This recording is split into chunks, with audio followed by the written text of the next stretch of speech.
ఆ సేవకుని యొక్క పిలుపు లేకపోతే సేవకుని పంపడానికి ప్రార్థన కూడికి ఏర్పాటు చేశారు. సేవకుని మీద అందరి చేతుల నుంచి ప్రార్థన చేయండి అంటే ఆయన సేవకుని చేస్తున్నారు, మనం అభిషేకించి. నేను అడిగాను, నాకు ఆ మధ్యలో ఒక 5 నిమిషాలు సమయం ఇస్తే నేను అడిగాను, ఈ సేవకుని ఎక్కడ పంపుతారని.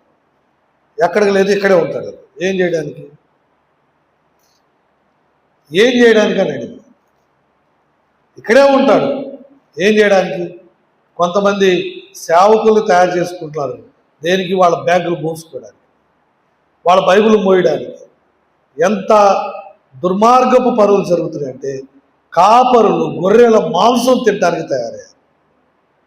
వాళ్ళ బ్యాగులు మోయడానికి, వాళ్ళ ఇంట్లో పని చేయడానికి, వాళ్ళ యొక్క మందిరాల్లో పనులు చే సేవకుడిని అభిషేకిస్తే మరొక ప్రాంతం వెలిగించబడాలి కదా, ఇంకో ప్రాంతానికి పంపబడాలి కదా. పంపబడని వాడు పంపబడకపోతే ఎలాగ వింటారు? వినకపోతే ఎలాగ విశ్వసిస్తారని రోమాపత్రికలో రాయబడి ఉంది కదా.